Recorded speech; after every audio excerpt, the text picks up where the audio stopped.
Start again. So welcome to the 12th class on Bitachon.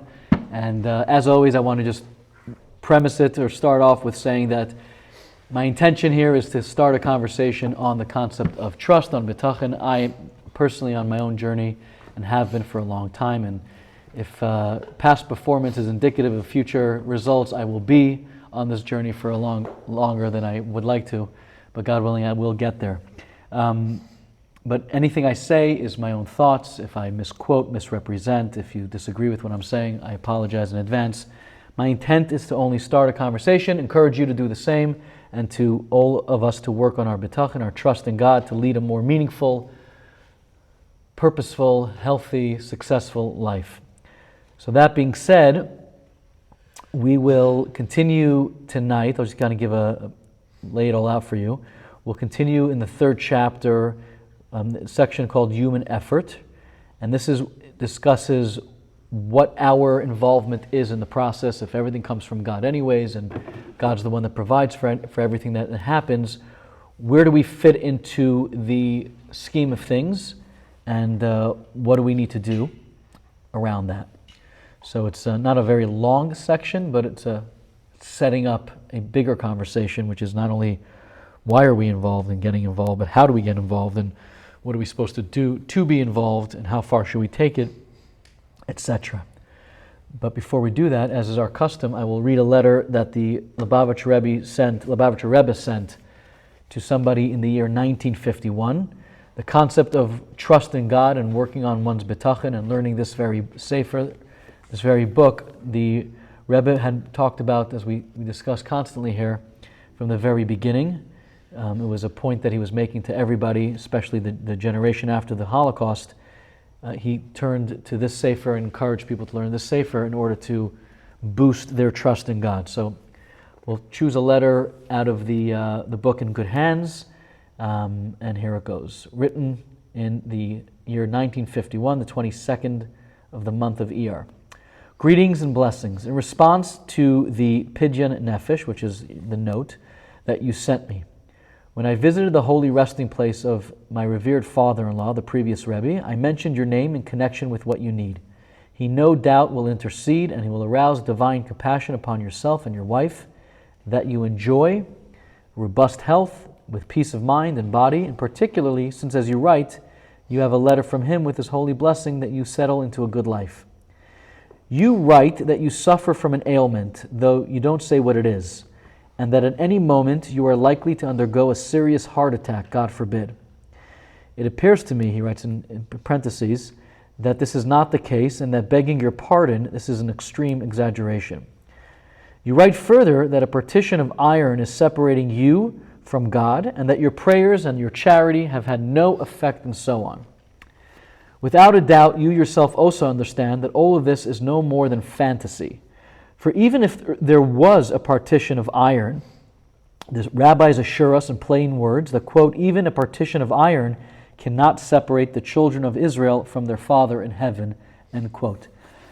The same applies to what you write about your prayers, and especially the charity you distribute, how they have no effect. I saw in a little book, it's called the Tanakh, where it's written in Malachi that the Holy One, blessed be He, says, test me, please, in this, in the mitzvah of charity, that if only the people will give charity, I will pour down blessings upon you, and so on. The same applies to prayer, as is explained in many sources in the teachings of the sages. This is brought to you by my beer sponsor. Excuse me.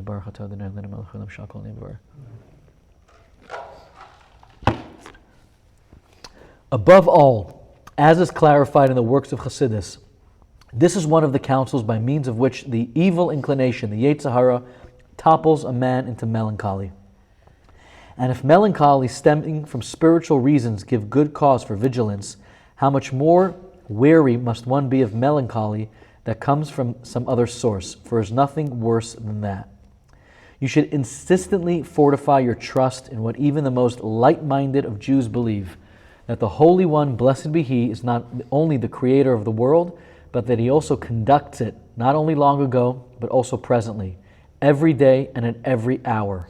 Moreover, He conducts not only the big world, but also all the affairs of the microcosm, man, and He is the ultimate good. Without a doubt, you will then finally see, even with fleshy eyes, that everything will be for the best, even the kind of good that is manifest. For this, however, one must strengthen one's bond of connection with the God of life by setting aside times of study with the Torah of life, by serving Him through work of davening, through which you are benevolent towards your soul of life, and by fortifying the observance of the commandments and of the comprehensive commandment of charity. For the truth of charity is for life. I hope that in the near future you will let me know of the improvement in your material situation, and likewise of an improvement of your spiritual situation, namely the disappearance of thought about you being separated from God, etc., etc., and that you will make strenuous endeavors to fulfill the command of God to serve God with joy. Enclosed is a copy of the Sikha of Lag Baimer that was recently published. You should ponder over it deeply in anticipation of good tidings, the Rebbe's signature. So, personally, I love this letter because I love how the Rebbe's, I'm not going to say his sarcasm because that would be horrible, but but the fact that he says, I saw in a little book called the Tanakh, I mean, I just love how because obviously he knew the person he was writing to that would appreciate that comment. And also, I find it tremendous, and this is actually what has been on my mind this week, in the last few days, is that, or the last few days of this week, how the whole play of bitachon is that to have trust. If you have trust, you have peace of mind. If you have peace of mind, you're relaxed. If you're relaxed, you can enjoy things. If you can enjoy things, you're happy. If you're happy, then you're basically fulfilling the entire point of Judaism. Ivdu es Hashem b'simcha, serve God with joy. And the evil inclination, the Yetzer Hara, is tremendously pious when it comes to breaking the crap out of us with trying to tell us that all of this is not the way it's supposed to work. That no, you've got to put your hishtadlus, you've got to put more effort into what you want to succeed in life. Bitachon doesn't mean that you're supposed to just trust and sit back. He's really good at like encouraging you to understand why what you're trying to get to is not what you're supposed to do, and that's not what Hashem really wants. And there's this guy, Michael Sadfi, that has this, I talk about this 10-minute WhatsApp. He says the word hishtadlus, which means effort, is a dirty word. And it's based on something. I read it in the Beis Halevi that the whole reason why we have to make an effort is because of the sin of Adam.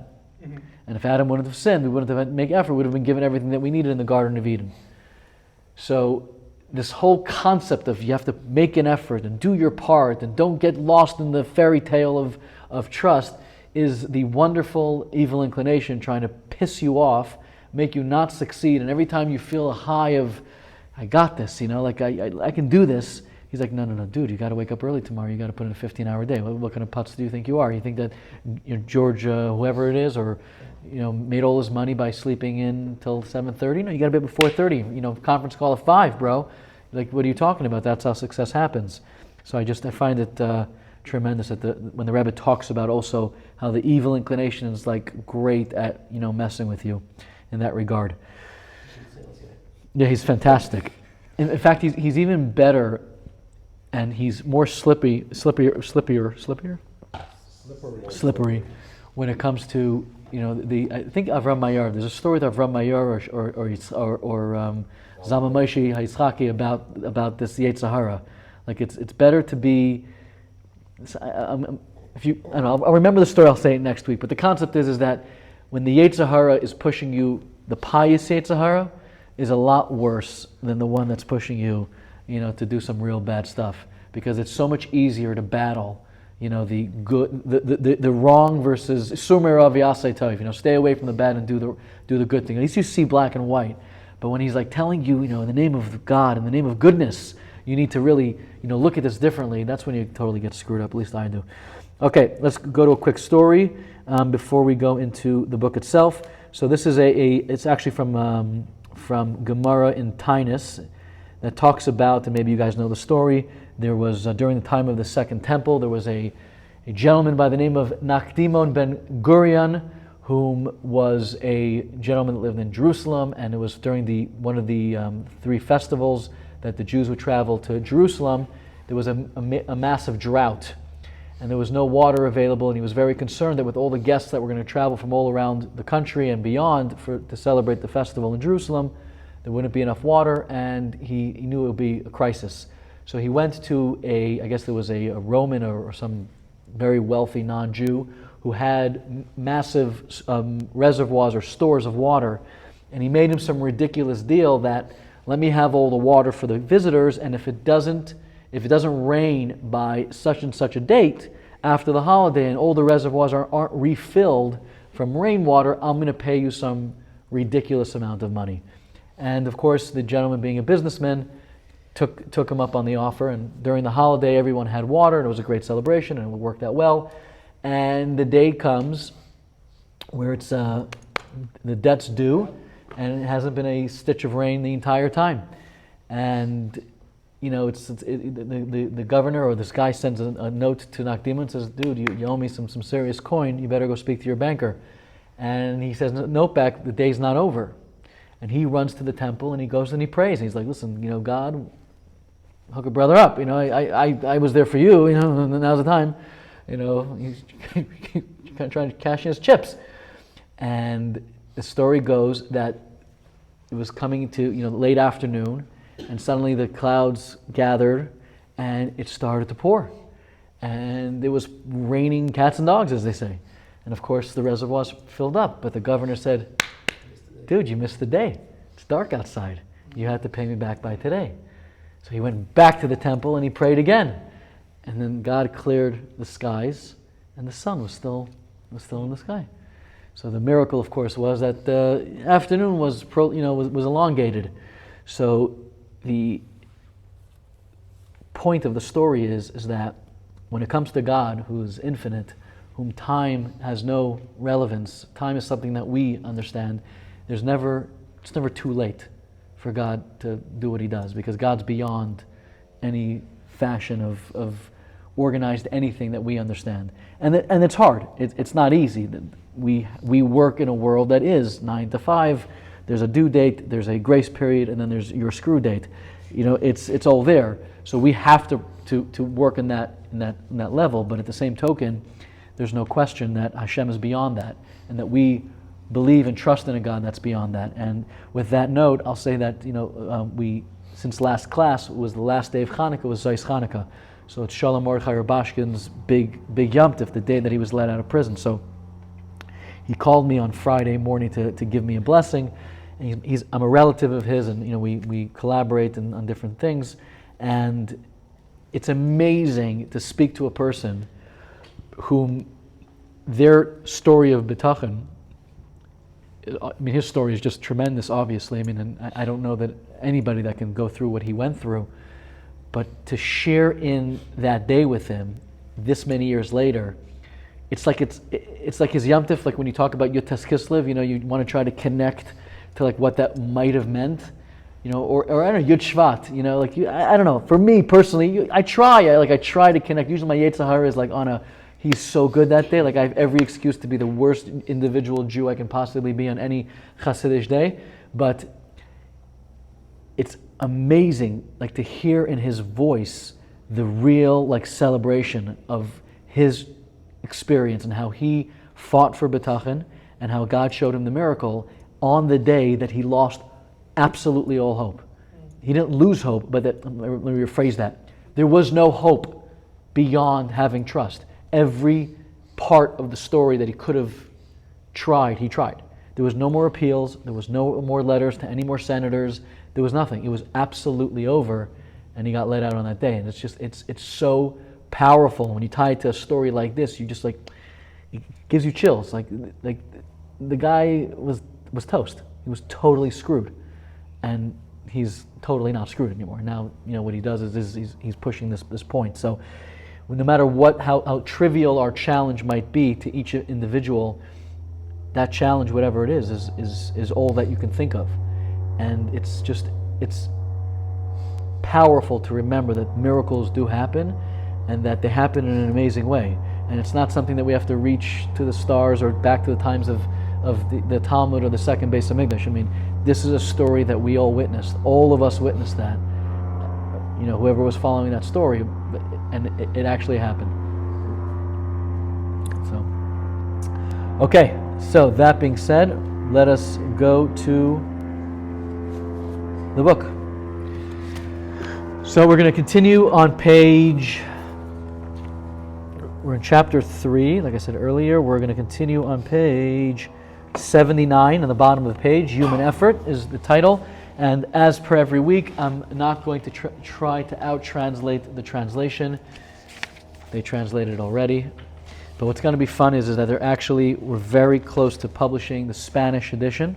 So I think it might be fun to start reading it in Spanish and then trying to translate it into English. Yeah, that'd be That would be such a trip, right? Spanish? Sí, español, señor.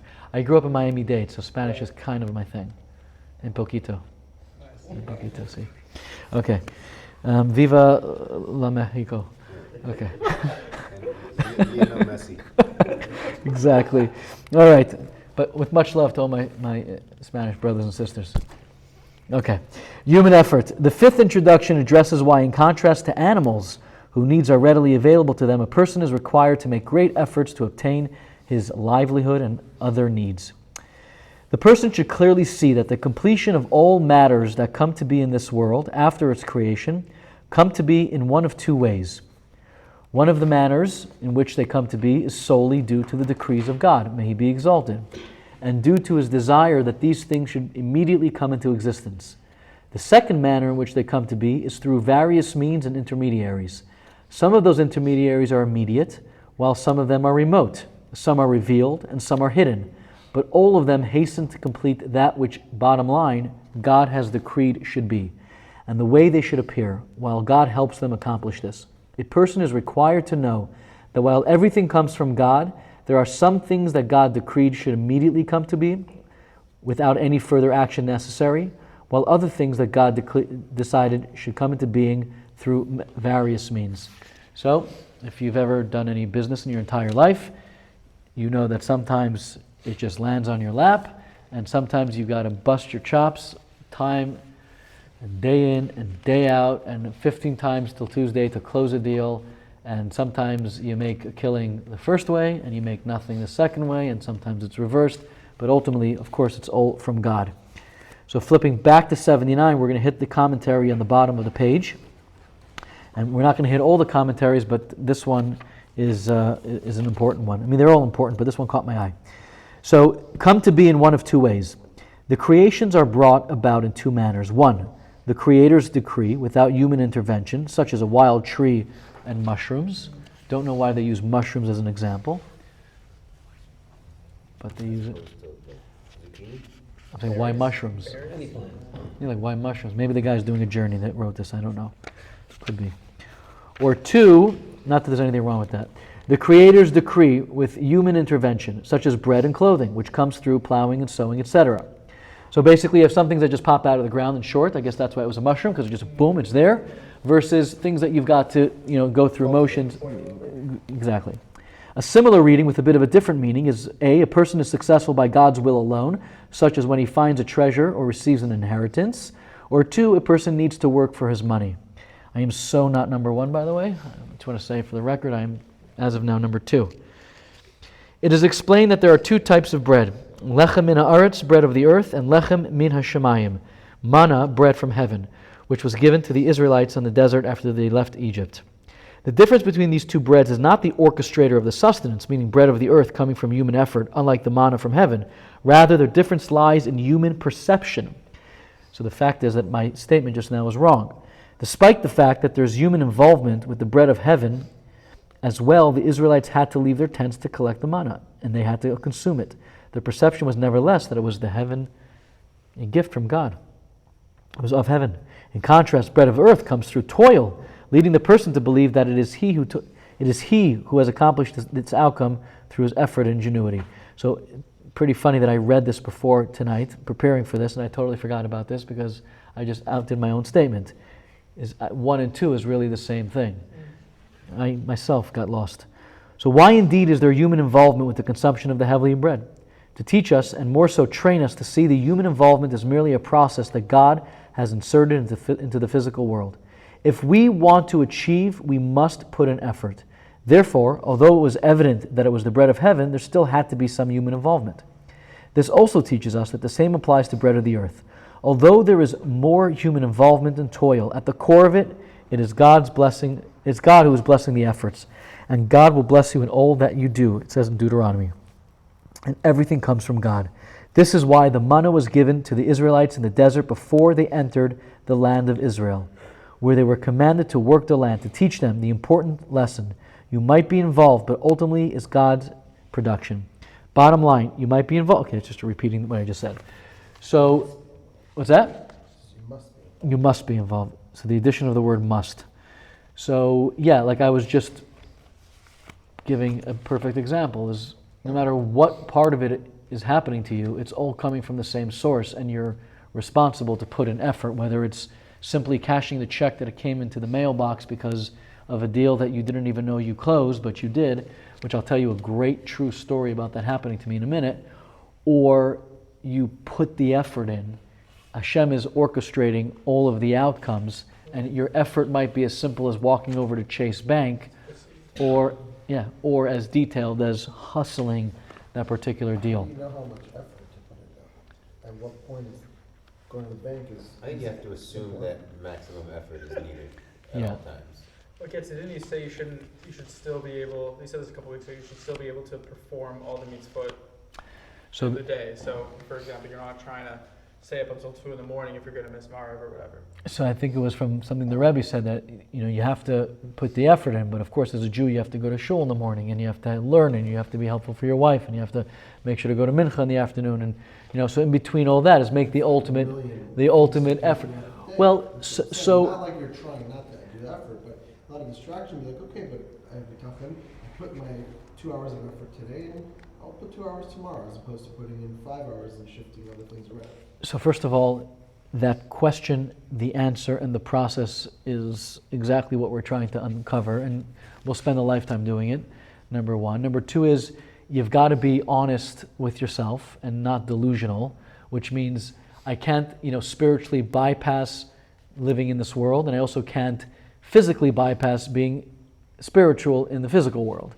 Right. So that is what we're trying to understand in this process. Where we're up to right now is the introduction of the fact that you need to be involved. And sometimes your involvement might be strenuous, and sometimes it might be simple. But you need to get involved, number one. And number two is don't think in the circumstances where your involvement is strenuous that it's any more effective than when your involvement is not. It's irrelevant.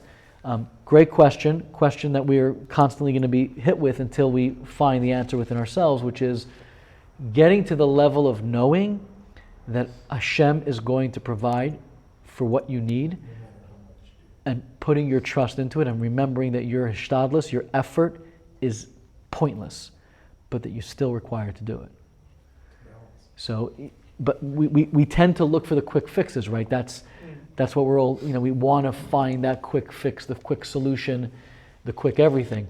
And the end of this, this is based on a sikha that the Rebbe spoke, but if you listen to the end of it, of the commentary here, if you read it, if we repeat it, so the Rebbe is saying is that this all happened, the manna happened before the Jews went into Israel. When they went into Israel, they were required to work the land.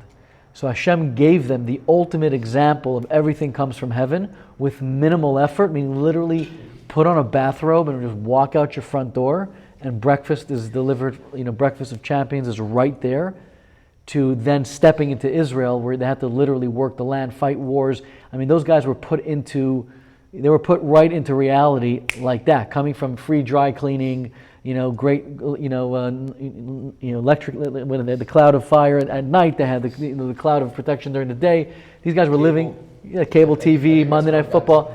Yeah, they were crushing him. Morty was like, yeah, absolutely. But Morty had business. And they went from that to the other extreme, because that was, we needed to be reminded and taught. And by the way, this happened in the beginning of Judaism.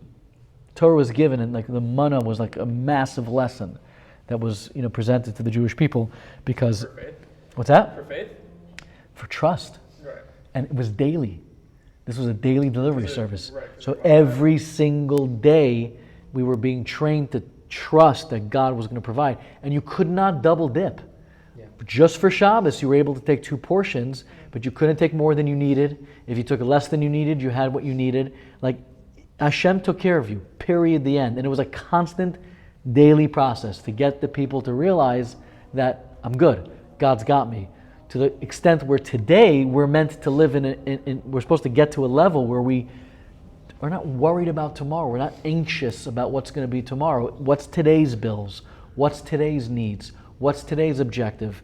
Let me focus on that and know that Hashem is going to provide me for today. And that's a very difficult way to live. But it's also the system that we're trained to live in. I guess someone just scored? That's my son screaming, so. Okay, we'll see soon. When you talk about the sequence, what you mentioned earlier, how this was like right at the beginning, it almost seems cruel. Like, welcome to Judaism. Well, and then we train ourselves to rely on and trust that God is going to provide daily, not knowing that there's an end date. And then he yanked the rug from underneath us. Pulls it out and hands us a rake and says, go make your own carrot. Let me flip it for you. They're in the desert. This is like, those parched, cracked land, like not Burning Man desert, like legit desert. This is, yeah, Burning Man 2020 was muddy, as I understand it. Not that I follow these types of things, but I've read in a book. So, the little book, exactly.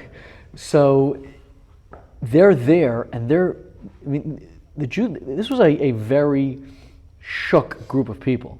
Extremely shook, and I think that if you can, like, looking at from it where we're standing, it's like, oh, come on! I mean, they had this perfect life, and then you pulled it out. But they were coming out of being slaves.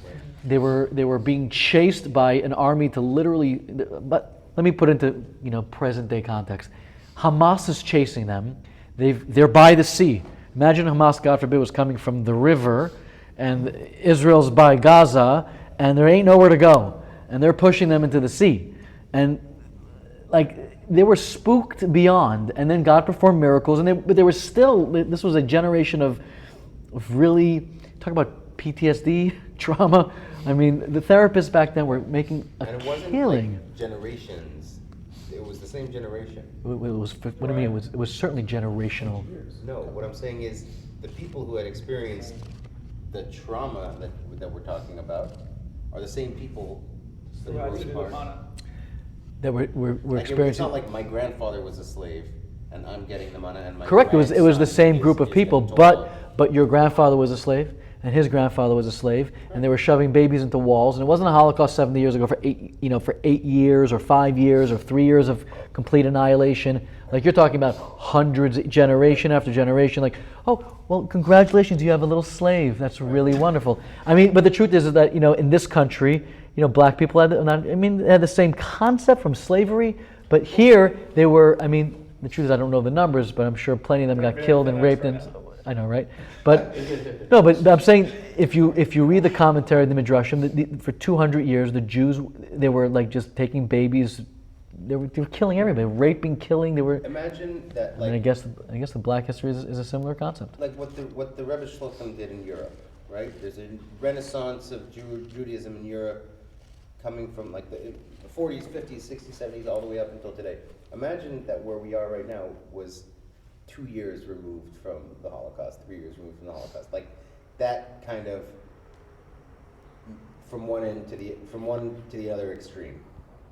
Like, the point I'm trying to make is the people who were slaves in Egypt were then the same people who experienced this incredible miracle with the money.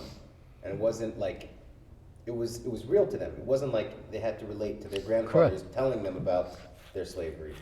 And then they were the same people that were given this tremendous miracle in a land of barren where they couldn't make anything for themselves. They couldn't work the ground. They couldn't turn the soil. They couldn't start a shop. There was ain't nothing doing there. So that if you think about it from that perspective, then they go into Israel. They're given tools to start commerce with, and they now have this experience of knowing that in a desert where there was nothing, I couldn't sell a turnip, I couldn't grow a carrot, I had no business, no nothing. God took care of me. Right. Here, I'm now going to be able to make my own way. I'll have a startup. I'm going to open a bodega on the corner of Jaffa and that God will still take care of them because He just took care of them. With nothing. Right. Meaning, so they were empowered because now I'm a What somebody. I can what I'm open a saying store. Flipped.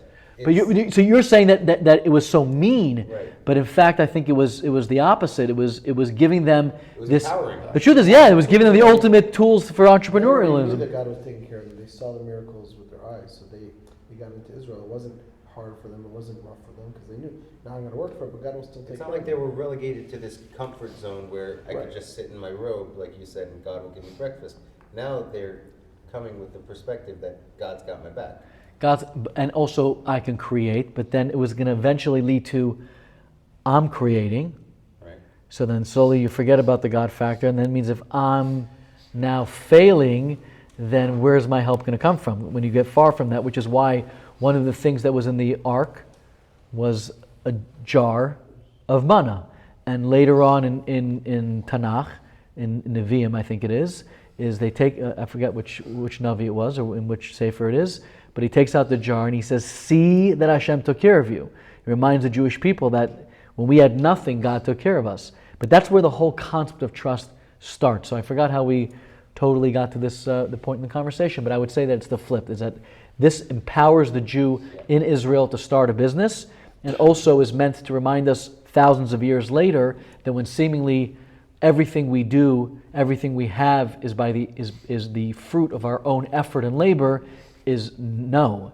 It's God's providing it to you with minimal effort, maximum effort. You're supposed to make the effort. It's up to Hashem to decide how He's going to deliver it. I had this crazy story happen to me. It's now going to be a long time ago. I was in a terrible financial situation. I'm talking terrible. And I had a startup company at the time that was losing money hand over fist and literally did not, and I owed money to everybody. Like massive personal debt and company debt that I took on, and I made money making a real estate introduction to somebody. It was like $100,000. But I had to use all the money to deal with all of this debt because it was like company debt and it was like intra-company, and I had to like clean up a big mess. And I was like so bummed out. Like I finally made like a 6-figure payday, on like a miraculous event. Like it was like I made an introduction, the deal went through, a few months, a couple of phone calls, a couple of text messages, like a couple thousand, but like seemingly a simple deal. And bam, I was like $120,000 commission. And it was like, I had to like just move it into this account, and it was heartbreaking. It sucked so bad, and I really needed the money. Like forget about the debt, I just needed the money. And I'm on a trip with my wife in New York, and I get a call from a guy who was doing credit card processing. And part of my business at the time credit card processing was involved. And he starts, I'm probably going to forget half the details, but this is in my memory right now. He's like, what's wrong with you? He's like, who runs your business? You have any idea what you're doing? He's like, how stupid are you? And I'm like, what? I remember I'm in the hotel room, and I'm like, what are you talking about? He's like, how do you have $100,000 in a bank, in a credit card account that we haven't deposited in over a year and a half? How do you not know about this? And I'm like, what? Evidently, my business had a merchant processing account that for a year and a half, there was, for some reason, like we had a bunch of them, this account was getting, I don't know, $1,000 a day or $500 a day, and it wasn't flowing into the company bank account because there was like a block, like there was an ACA, something got like a debit, it didn't go through, there was a block. But the daily activity was so small, I had no idea. And meanwhile, we're in debt, like I'm just trying to survive. And the guy's like, listen, just give me your bank information, you putz. He's like, I'm sending you $120,000. And I remember I hung up the phone. And I couldn't believe what I was hearing. It was that story of wake up in the morning and putting on your bathrobe. I don't even know if I was wearing a bathrobe. Like it was just insane. It was absolutely insane. I remember till this day, that story, when I remind myself of that story, it's just, sometimes God's doing things. And you always, I mean, I personally always pray to God that, like, I'm working on this thing. I promise you I'm working on it. Just give me the ability to see it with my own eyes, Like, just let me see that email, that phone call, that text message, that literal call. Like, what's wrong with you? You have $120,000 sitting in this account. Like, who gets a phone call like that? And I still can't believe I'm repeating that story. Yeah, the story the other way around. I didn't realize. Is that a different story than the, oh, whoops, I forgot I did a real estate deal, and because you mentioned not so long ago. Right. You're like, oh yeah, I did a deal. I'll tell you later about the deal that I didn't even realize I made the deal. I've had that story too. Okay, so where's that story? One good story at a time, because I got to keep this podcast is one good story. Yeah. Okay. All right. We might as well. I've been overruled by We got a production. timestamp Okay, for got it. for the chapters. Minus next class. Okay, so let's see. Where are we? So let's continue we'll go to the middle of page 82, and then we'll stop for commercial break until next week. Okay, so continuing on the top of page 81. So an example of an immediate cause would be the drawing of water from the depths of the earth by means of a pulley and a jug tied to it that draws the water out of the well. The remote cause would be the person who ties the animal to the rope that's attached to the vessel, and his moving of the animal that pulls the rope to draw the water from deep in the well to the surface. So thank God for Netflix and all those great shows that they have these days of years bygone.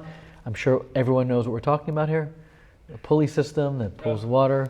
You guys Ken Follett fans, Pillars of the Earth, anybody? Okay, so you can picture this.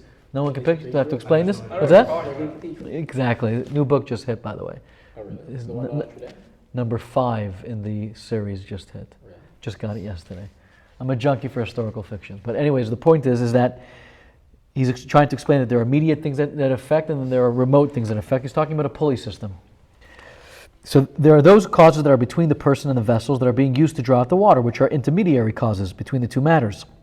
They are the animal, the wheels that move each other, and the rope. If any of these aforementioned causes were ruined, the intended goal of drawing the water would not come to be. So basically how it worked was, there was a big hole in the ground. There was a pail of some sort connected to a rope that came around a wheel, and there was sometimes an animal that would basically turn the stone, that turned the wheel, that turned the clog, that turned the thing, that pulled. It's like Chad Gadya, that hit the thing, yeah, exactly. He should have just used he must have been a Chabad Lubavitcher, this guy who wrote the book, because clearly he didn't say Chad Gadya. He would have used that as an example. But the point is that at the end of the day, it's the guys trying to take the water out of the bucket. There's an animal, and there's a bunch of intermediary pieces to the contraption that are in between this part and this part, and all of it's connected to the bottom line. So similarly for other actions that come to be, they do not come to be as a result of people's actions or thoughts, or through any other entity, rather. Rather, they all exist due to the decree of God and His preparation of the means through which the action will be completed. As the pasuk says in Samuel, to Him all the causes have been counted. So God has counted and put into place all the causes, and even if one of them were to be lacking, the end result would not come into being. Other verses are quoted that state that God is the one who puts all the causes into place. Top of 82, as it says in Jeremiah, who is great in counsel and master in carrying it out, and as it says in Kings, for it was something brought about by the Lord. For if the means were at all lacking, then nothing would come to be as a result of the natural activities. So the point being is that God's in control of all the pieces, even if there's a bunch of pieces a part of it. And I just want to read what it says in the bottom of 81, in the commentary bottom right paragraph, is the Alter Rebbe of Shner Zalman of Liadi explains the verse that many waters cannot extinguish the love from Shir Hashirim to mean that many financial concerns that a person has cannot extinguish the natural love that he has for God. In fact, the Alter Rebbe continues, and I know that for me this is very meaningful, is a businessman's devotion to God is enhanced through and because of his involvement in his worldly endeavors. A businessman doesn't merely have a spiritual connection with God. Rather, he sees how God is present in every aspect of the world. He finds God within the darkness of the mundane. He doesn't contemplate God's existence when praying in an abstract manner. Rather, to him, God is real and relevant. He contemplates how the very objects and subjects of his worldly endeavors originate and are constantly brought into being by the will of Hashem. Bottom line, Light is more beautiful and potent when it's preceded by darkness and challenges. The businessman appreciates the limitations of physicality and has a burning desire for a connection to God. The reality is that we're all sitting here because we live in a world of this is not true and this doesn't exist, and we're trying to constantly find ways to connect to it and to embolden ourselves and to strengthen ourselves. It's because in the world of business, in the world of commerce, you see Hashem's hands more than most. And the battle that we have to hold on to it, that is the whole Avodah. That's the whole point. That's when you're davening Shemay Esrei, the Amida, and you're sitting there and saying, God, please close the deal for me. I'm begging you. I need this to come through. The Rosh Yeshiva in Yeshiva is not having that same davening. He's just not. He might be davening and thinking about Atzilus and Bria and Sira and all the different levels and how the Keser comes across and how the I don't know. He's totally having a high level, but I guarantee you, he's not tangibly connecting the way that those who are not there, they're living the struggle every single day. Whatever the struggle is, by the way. The Alter Rebbe is here, it comes from Tanya where he's talking about davening, where a businessman can daven to a greater level than a sage. But the point is that we that struggle with this, we're not lower. We're in fact a highlight, especially in the light of Chassidus, of what the entire concept of being a Jew is about, and going through this process. And I want to just end off with saying that kind of what I started with earlier, which is that when we spoke about the Rebbe's letter, is the Frierdiker Rebbe, and this is I'm quoting what the Rebbe says. We used to refer to the Yetzer Hara, to the evil inclination, as the clever little guy, and that he's constantly trying to scare us, and give us anxiety and worry and doubt and what's going to be, and I know this but also that, and I know I'm supposed to but also that, and he shines, and I'm talking about myself, he shines when it comes to things of this nature. For me, it's in business, it's in finances, it's in every imaginable negative outcome that can be. It's such a great place for him personally, for him to show up, and it's not a crisis or a battle of a side point. It is the point of being a Jew. It is the point of our entire purpose, is to be in that battle and to overcome it and to say, no, Hashem is real. No, I trust in Him. No, I don't care what 1 + 1 equals in the finite world. In the world of God, which is infinite, it's irrelevant. God can bring the rain at 11:59, and God can keep 11:59 for 3 more hours if He wants to, because He's God. And only I am limited by limitations that I accept upon myself. If we want to live in a world of limitations, that's our choice. That's what free choice gives us. But the Torah gives us a whole other option, which is to say, screw that. Is I'm going to connect myself, or at least I'm going to try until the day I die, into a limitless, infinite reality where it doesn't matter what the due date is, the grace period, and then your screw date is. It doesn't matter. I run with God, and God's going to take care of me, period, the end. So I speak to myself that constantly to work on having bitachon, to not fall victim to anxiety, to not fall victim to fear, to the what-if scenario, to all of that crap is crap. It's spewed by the Yetzer Hara. Period. The end. That's the Yetzer Hara. That's today's Yetzer Hara. Make no mistake about it. That's what it is. That's the battle between good and evil. Right there is that moment when you're freaking the hell out because there's something going on that everyone tells you you're screwed, and you're trying with all your might to hold on to trust and hope and faith. That right there it brings Mashiach. Period. The end. In my humble opinion. So we should all have the strength to do so. God bless, and go Dolphins.